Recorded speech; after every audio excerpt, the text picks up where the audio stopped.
Ya Allah, ampuni dosa-dosa mereka ya Allah. Terima usaha kerja keras mereka untuk beribadah ya Allah, dan jadikan haji mereka haji yang mabrur.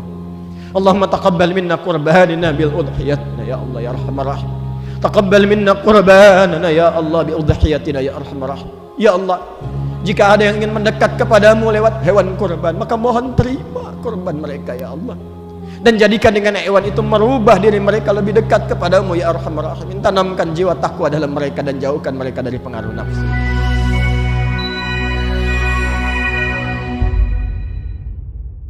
Allahu Akbar, Allahu Akbar, Allahu Akbar, walillahil hamd. Allahu Akbar kabira, walhamdulillahi kathira, wa subhanallahi bukratan wa asila. La ilaha illallah, wallahu akbar, Allahu akbar, walillahil hamd. Alhamdulillahi wa kafa, wassalatu wassalamu ala rasulillahil mustafa, wa ala alihi wa sahbihi wa man wafa. Amma ba'd. فيا أحباب الله وأحباب رسوله صلى الله عليه وسلم عباد الله، أوصي نفسي وإياكم بتقوى الله فقد فاز المتقون، فلا تموتن إلا وأنتم مسلمون. فقال تعالى: يا أيها الذين آمنوا اتقوا الله حق تقاته ولا تموتن إلا وأنتم مسلمون. الله أكبر، الله أكبر، الله أكبر، ولله الحمد. Hadirin jamaah Idul Adha rahimani wa rahimakumullah.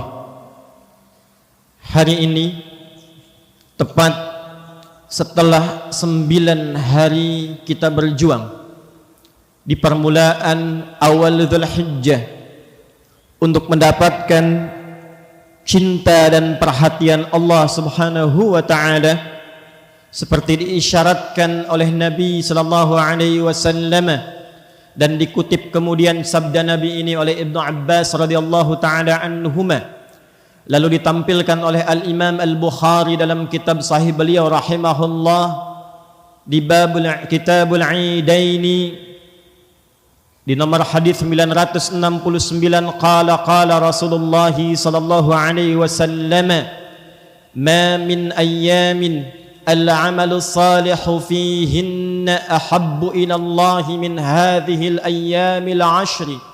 Qalu walal jihadu fi sabilillah ya Rasulullah. Qala walal jihadu fi sabilillah illa rajulun kharaja binafsihi wa malihi wa lam yarji' min dhalika bi syai'.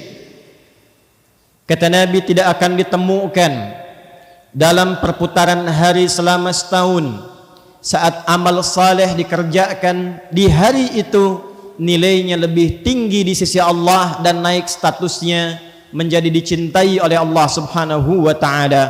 Itulah 10 hari pertama di bulan Dzulhijjah. Sahabat bertanya, ya Rasulullah, apakah jihad fi sabilillah tak mampu mengungguli itu?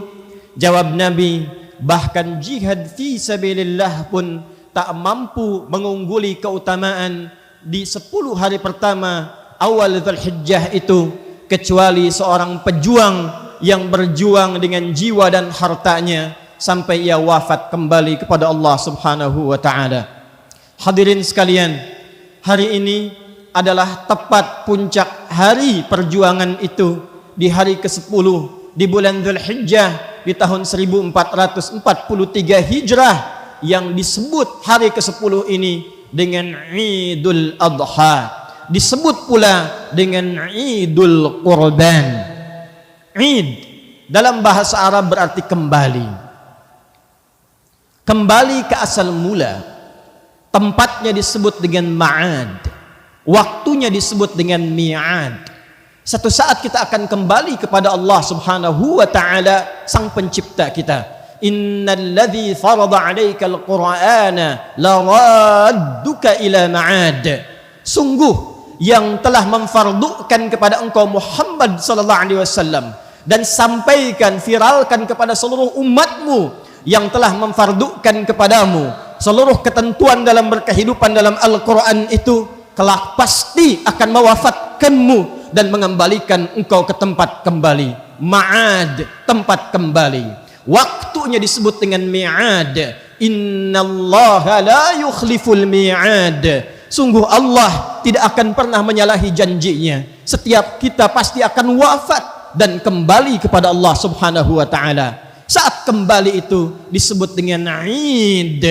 Maka Id merefleksikan pesan kepada kita bahwa satu saat kita akan kembali berputar waktu, dan puncaknya kembali kepada Allah Subhanahu wa taala, sang pemilik waktu dan keadaan.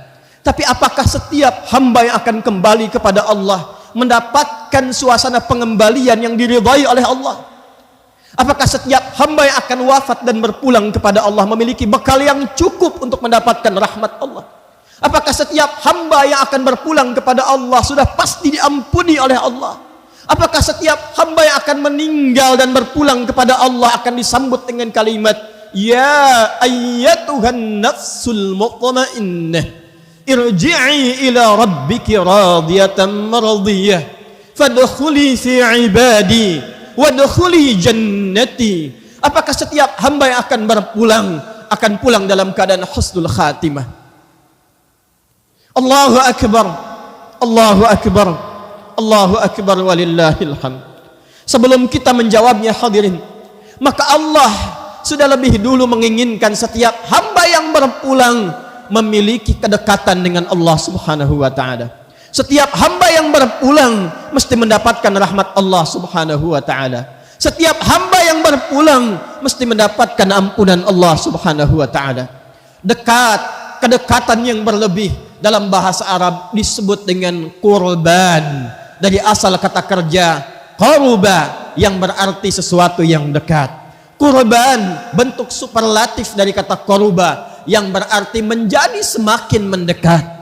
Idul Qurban hakikatnya memberikan pesan kepada kita bahwa latihan, momentum, kesempatan yang disajikan oleh Allah Subhanahu wa taala khususnya di pembuka Dzulhijjah itu adalah momentum yang disediakan untuk kita, ditampilkan untuk kita untuk membangun kedekatan lebih dengan Allah Subhanahu wa taala, sehingga dengan itu saat tiba waktunya Id kita pulang.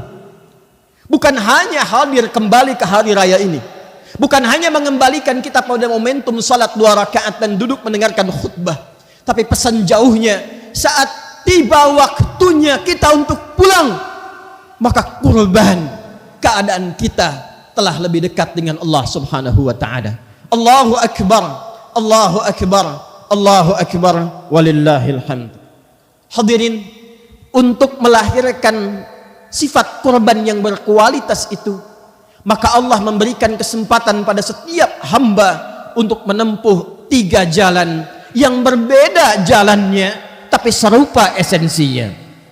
Jalan pertama, ada yang diundang langsung oleh Allah Subhanahu wa taala ke Baitullah di tanah haram untuk menunaikan satu ibadah yang disebut dengan ibadah haji itu. Hakikat haji tertumpu pada Arafah. Kata Nabi sallallahu alaihi wasallam dalam sabdanya yang populer, Al-Hajju Arafah. Puncak haji itu ada pada momentum Arafah. Dalam Arafah disebut dengan Arafah bukan sekedar datang, duduk, diam, tapi disebut dengan wukuf, berkontemplasi, mengenal diri, mengenal Allah, mengoreksi apa yang selama ini menjadikan seorang hamba jauh dari Allah Subhanahu wa taala. Kenapa selama ini dipanggil salat masih tunggu iqamat? Kenapa selama ini masih menunda-nunda salat bahkan untuk mengejar kesenangan dunia semata? Kenapa sampai usia puluhan tahun masih belum dekat dengan Allah, belum mampu membaca Al-Quran, belum bisa konsisten menunaikan salat sunnah, belum mampu untuk bersedekah, belum bisa menunaikan puasa sunnah. Maka dia duduk, dipanggil oleh Allah, duduk untuk merenung dekat Baitullah. Kalau sudah dekat dengan Baitullah, diminta untuk merenungkan, meninggalkan sementara urusan dunianya untuk mengenali dirinya, mengenal Allah, sehingga melahirkan kualitas hamba yang dekat dengan Allah Subhanahu wa taala, merasakan kedekatan lebih. Karena itu ketika datang di dekat Ka'bah, dia merasa dekat dengan Allah. Ketika wukuf dia menangis, ketika wukuf dia bermunajat, ketika wukuf dia memohon rahmat. Itulah yang disebut dengan korban. Itulah yang disebut dengan korban. Maka pada saat itulah keadaan dirinya lebih dekat dengan Allah Subhanahu wa taala. Maka hadirin, kalau Allah sedang mengundang dekat di dekat Ka'bah, wukuf di Arafah untuk mengenali dirinya, belum mampu dia mendekat kepada Allah, maka dengan cara apa lagi Allah mendekatkan hamba itu kepada Allah Subhanahu wa taala? Allahu akbar. Allahu akbar. Allahu akbar. Esensi haji Arafah puncaknya membangun kedekatan diri dengan Allah Subhanahu wa taala. Di hari ke-9 ia kerjakan. Tepat berpindah kemudian ke hari ke-10 dia menyadari, ini yang menjadikan selama ini saya jauh dari Allah, tidak dekat dengan Allah, karena saya tidak mampu mengendalikan nafsu diri. Dikenal dengan aqabah. Dikenal dengan aqabah. Nafsu duniawi, nafsu untuk berbuat maksiat, itu yang menjauhkan diri dari Allah. Maka dia datang kemudian ke Muzdalifah. Dia berzikir, ingat-ingat Allah. فَإِذَا أَفَضْتُم مِّنْ عَرَفَاتٍ فَاذْكُرُوا اللَّهَ عِندَ الْمَشْعَرِ الْحَرَامِ. Kalau sudah tuntas di Arafat, engkau sadar selama ini engkau jauh dari Allah, engkau sadar selama ini engkau tidak dekat dengan Allah, engkau menemukan penyebabnya, maka engkau langsung berzikir kepada Allah, pergi ke Masy'aril Haram di Muzdalifah, komitmen untuk melepaskan semua sebab yang menjauhkan dari Allah itu. Maka datanglah ia ke Jamarat, ia lempari semua sebab itu yang bersumber dari dalam dirinya, disebut dengan Aqabah. Bismillah, Allahu Akbar. Bismillah, Allahu Akbar. Bismillah, Allahu Akbar. Maka lepaslah semua sebab-sebab yang menjadikan sebelumnya ia jauh dengan Allah, dan setelah lontaran itu dia semakin dekat dengan Allah, dan dia berjanji kepada Allah menghadap ke arah kiblat. Dia katakan, inni wajjahtu wajhiya lilladzi fataras samawati wal ard hanifan musliman wa ma ana minal musyrikin. Inna salati wa nusuki wa mahyaya wa mamati lillahi rabbil alamin la syarika lah wa bidzalika umirtu wa ana minal muslimin wa bidzalika umirtu wa ana awwalul muslimin. Ya Allah, sejak hari ini aku pasrahkan diriku, aku pasrahkan diriku untuk lebih dekat denganmu. Aku bersaksi menghadapkan diriku kepadamu, penguasa langit dan bumi semesta alam. Aku berjanji, ya Allah, sungguh seluruh salatku, ibadahku, manasikku, bahkan hidupku, bahkan wafatku, bila pun engkau wafatkan aku di tempat ini, di tanah haram ini, aku berjanji akan menjadi muslim yang baik, tidak pernah menyekutukanmu. Sejak detik ini aku pasrahkan hidupku untuk menjadi muslim yang patuh kepadamu. Maka saat pulang ia ke tempat asalnya, ke negeri asalnya, hilang sifat-sifat buruknya, berganti sifat baiknya. Sifat baik yang lahir setelah buruknya sirna disebut dengan birrun, melekat kepada dirinya disebut dengan mabrurun. Maka disebutlah oleh Nabi, al-hajjul mabruru laisa lahul jazaa'u illal jannah.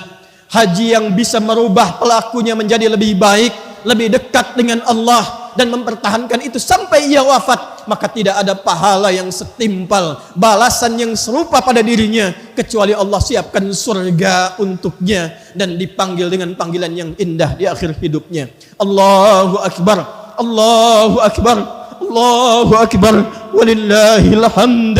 Semoga Allah menjadikan para jemaah haji kita seluruhnya tanpa kecuali hajjan mabrura.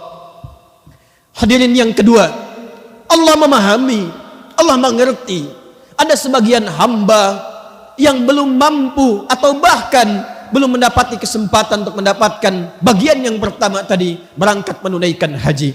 Maka oleh Allah diberikan kesempatan kedua yang berbeda caranya tapi sama esensinya. Bahkan ibadahnya pun disebut dengan ibadah yang serupa dengan ujung asalnya dan akhirnya, yaitu kurban. Maka disebutlah ibadah yang kedua dengan ibadah kurban. Al-udhiyah, nama lainnya adalah kurban. Bahkan diserupakan isinya, esensinya oleh Nabi SAW. Jika yang di Makkah sana mengenakan pakaian ihram, lembaran seperti kain kafan, diberikan kemudian penguatan, hei, dengan mengenakan pakaian ihram engkau muhrim, tinggalkan yang haram, jauhi yang dilarang, jangan potong kuku dulu, jangan potong rambut dulu, karena Allah berkenan akan mengampuni seluruh dosa yang melekat pada tubuhmu dari ujung kepala sampai ujung kaki. Jangan sampai sebelum diampuni terlepas itu semua. Dengan pakaian ihram itu engkau berjanji, berkomitmen sejak detik itu meninggalkan segala yang dilarang. Maka yang berkurban, ia menyiapkan hewan kurban, maka disabdakan oleh Nabi sallallahu alaihi wasallam dalam hadis riwayat Muslim, nomor hadis 1977, an Ummi Salamah radhiyallahu taala anha, dari Ummu Salamah radhiyallahu taala anha, anin Nabi sallallahu alaihi wasallam, dari Nabi sallallahu alaihi wasallam qala, idza uhilla hilalu dzul hijjah wa arada ahadukum an yudhhiya fala yamassa min sya'rihi wa adfarihi syai'a. Jika ada di antara anda yang telah memasuki awal Dzulhijjah dari 1 sampai tanggal 10 itu dan berkenan untuk ikut ibadah kurban, mempersembahkan ibadah melalui hewan kurban, maka kata Nabi, selama dia sudah menyiapkan dan meniatkan hewan kurbannya, jangan dulu potong rambut yang melekat pada seluruh tubuhnya, jangan dulu cukur itu, jangan dulu potong kuku yang melekat pada seluruh jemari tangan dan kakinya. Apa yang diinginkan oleh sabda Nabi ini? Agar ia mendapatkan keserupaan dengan orang yang mengenakan pakaian ihram, supaya Allah berkenan mengampuni dosa-dosanya dari ujung kepala sampai dengan ujung kakinya. Karena itulah ketika yang mengenakan pakaian ihram selesai wukuf, dia datang kemudian ke Muzdalifah, dia ke Jamarat, dia melontar jumrah, dia katakan bismillah, ya Allahu Akbar. Bukankah yang menyembelih hewan di sini mengatakan kalimat yang sama? Bismillah, ya Allahu Akbar. Kalau orang yang mengenakan pakaian ihram selesai melontar menghadap ke arah kiblat mengatakan inni wajjahtu, bukankah hadis riwayat Ibnu Majah dari Jabir bin Abdullah radhiyallahu taala anhu dari Nabi sallallahu alaihi wasallam menyampaikan kepada kita, orang yang berkurban itu setelah disembelih kurbannya menghadap dia ke arah kiblat, bermohon kepada Allah. Apa yang ia mohonkan? Kalimat yang sama dengan orang yang berhaji yang telah melontar jumrah itu. Inni wajjahtu wajhiya lilladzi fataras samawati wal arda hanifan musliman wa ma ana minal musyrikin. Inna salati wa nusuki wa mahyaya wa mamati lillahi rabbil alamin la syarika lah wa bidzalika umirtu wa ana minal muslimin wa bidzalika umirtu wa ana awwalul muslimin. Jika yang di sana melontar dan merasakan kekurangan dirinya dan melontar itu, maka yang di sini menyembelih dan merasakan apa sesungguhnya sifat hewani yang melekat dalam diri ini yang menjadikan saya jauh dari Allah. Karena sifat hewani diwakili oleh nafsu. Lawan nafsu itu adalah takwa. Di Quran nafsu dilawankan dengan takwa. Nama lain nafsu itu fujur. Quran surah 91 Asy-Syams di ayat 7 sampai 10 itu, wa nafsin wa ma sawwaha fa'alhamaha fujuraha wa taqwaha qad aflaha man zakkaha wa qad khaba man dassaha. Ada orang yang dalam hidupnya lekat dengan sifat takwa. Diminta salat, dia salat. Diminta infak, dia infak. Diminta baca Quran, dia Quran. Dia dekati Quran, dia berdoa kepada Allah. Karena itu ketika dibuka ciri orang pertama takwa dalam Al-Quran, dzalikal kitabu la raiba fihi hudal lil muttaqin. Siapa orang ini? Alladzina yu'minuna bil ghaibi wa yuqimunas shalah wa mimma razaqnahum yunfiqun walladzina yu'minuna bima unzila ilaika wa ma unzila min qablik wa bil akhirati hum yuqinun. Tapi ada yang menghambat dia untuk gemar menunaikan salat. Ada yang menghambat dia untuk tidak berinfak. Ada yang menghambat dia bahkan untuk sekedar belajar ngaji baca Quran. Apa itu? Sifat hewaninya. Sifat hewaninya. Bahkan ada kata Al-Quran orang-orang yang saking meninggikan nafsunya lebih daripada binatang. Balhum adal. Quran surah ke-7 ayat 179. Sapi hewan, ia hanya memakan rumput. Manusia ada yang memakan aspal. Manusia ada yang makan harta yang haram. Manusia ada yang makan batu. Manusia ada yang makan gunung. Manusia ada yang makan emas. Demi mengejar emas itu dia meninggalkan salat. Demi mengejar perak itu dia berselisih. Dia bahkan saling bertengkar. Dia bahkan saling menumpahkan darah yang tidak pernah itu semua dilakukan oleh hewan. Maka saat hewan itu disembelih, bayangkan dengan mengalirnya darah itu. Disitulah kita bertekad kepada Allah untuk meninggalkan perbuatan sifat-sifat hewani.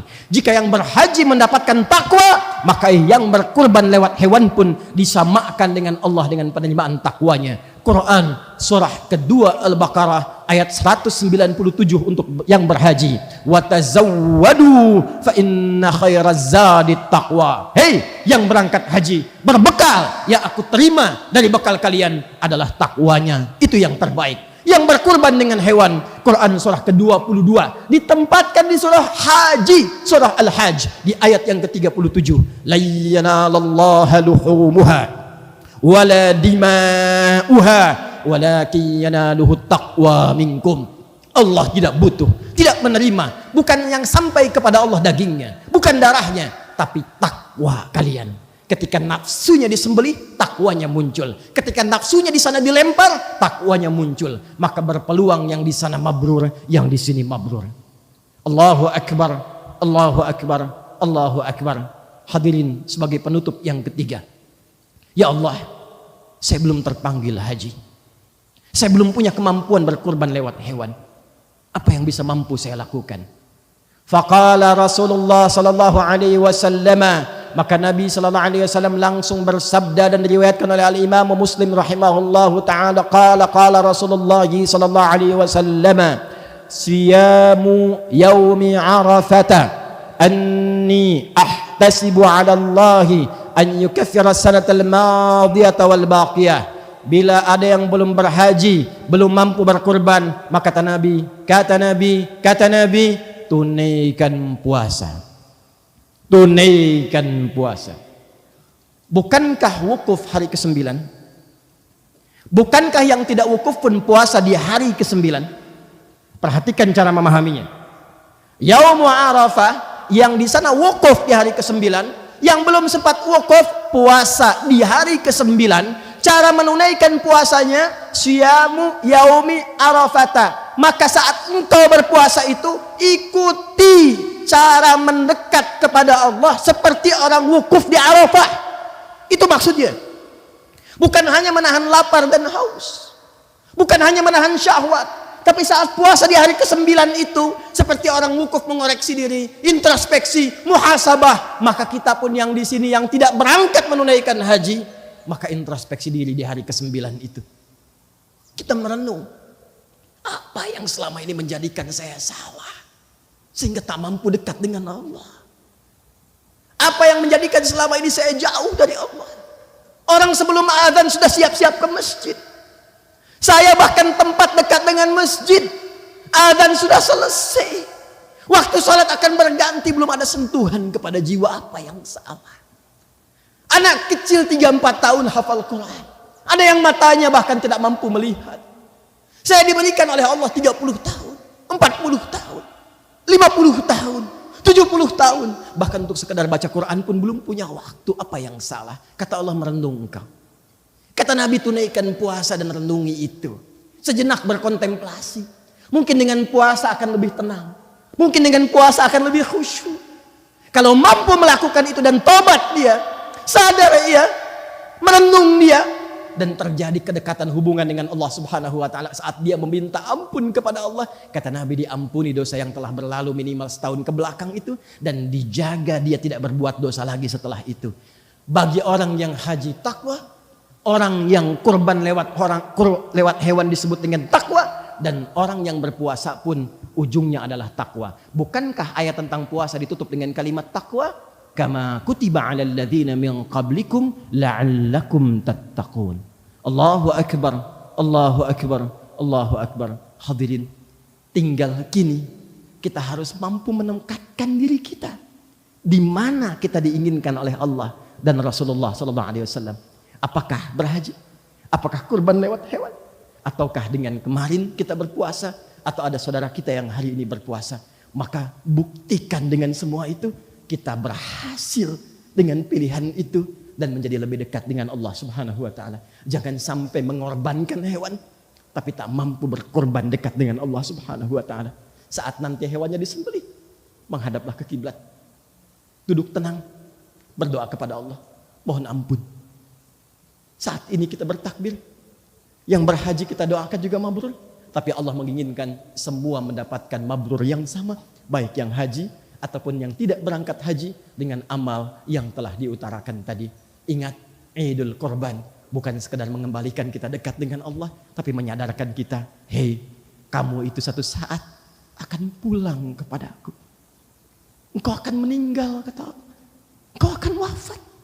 Maka mumpung masih hidup, bangun kedekatan dengan Allah Subhanahu wa taala. Jangan sampai setelah wafat termasuk golongan yang dikatakan fa asaddaqa wa aqum minas salihin. Ya Allah, beri kesempatan aku sedikit saja sekali lagi. Walaupun hanya seberapa detik, aku ingin memperbaiki hidup, beramal saleh. Namun sayang, kesempatan itu telah sirna. Maka kalau kita telah menyadari itu, silahkan bertakbir. Kalau belum sadar juga, renungkan ada 3 hari di hari tasyrik. Karena 3 hari tasyrik hakikatnya renungan. Qala Allah Ta'ala fi suratil Baqarah di ayat ke-203. Wadhkurullaha fi ayyamin ma'dudat. Kalau belum sadar juga akan pulang, belum ngerti juga sampai hari ke-10 ini, 3 hari renungi diri. Karena itu disebut dengan harinya hari Muna, hari berharap supaya lebih baik, hari berharap dekat dengan Allah, hari berharap menjadi hamba yang lebih baik, dekat dengan Allah Subhanahu wa taala. Disitulah kita memperbanyak takbir. Di situ kita kemudian memperbanyak rahmat Allah diharapkan dengan berdoa memohon kebaikan. Allahu Akbar, Allahu Akbar, walillahil hamd. Mari kita berdoa. Semoga doa kita melembutkan hati kita, menjadikan hati kita tertaut dekat dengan Allah Subhanahu wa taala, dan dengan itu diterima amal ibadah kita. Alhamdulillahi rabbil alamin, nahmaduka ya Allah hamdan kama 'allamtana an nahmadak wa nashkuruka syukran kama 'allamtana an nashkurak. Antal muqaddim antal muakhir biyadikal khair innaka ala kulli syai'in qadir. Allahumma salli wa sallim wa barik ala habibikal karim rasulikal mustafa al amin sayyidina Muhammadin wa ala alihi wa sahbihi ajma'in. Rabbana la tad'na fi maqamina hadha wa fi kulli maqamin illa ghafartah idza kana lahu dhanbun. Ya Allah, jika ada satu pun di antara kami saat ini hamba-hambamu yang datang dengan lumuran dosa, jangan biarkan ia pulang meninggalkan tempat ini ya Allah, meninggalkan area rumahmu ini ya Allah, kecuali Engkau telah ampuni seluruh dosa-dosanya. Wala hamman illa farajtah. Jika ada di antara kami yang datang membawa kegelisahan, jangan biarkan ia pulang kecuali Engkau telah tenangkan keadaan jiwanya. Wala asiran illa yassartah. Jika ada di antara kami yang datang membawa kesulitan ya Allah, dan menengadahkan tangannya bermohon kepadamu ya Allah, memohon solusi kesulitan di rumah tangganya, pekerjaannya, kehidupan sosialnya, maka mohon ya Allah dengan ketulusan amalnya, hilangkan seluruh kesulitannya dan angkat seluruh kesulitannya. Allahumma ya arhamar rahimin wala hajatan min hawaijid dunya wal akhirati fiha laka ridwan wa fiha lana salah illa qadaitaha ya arhamar rahim. Ya Allah, bila pun ada di antara kami yang memiliki hajat tersembunyi, ia mohonkan dalam jiwanya dan tidak ia jaharkan, maka mohon selama itu baik untuk dunia dan akhiratnya, kabulkan ya arhamar rahimin. Allahumma ya Allah, taqabbal min hujjajina hajjahum hajjan mabrura wa sa'yahum sa'yan mashkura wa dhanbahum dhanban maghfura. Ya Allah, kami mohon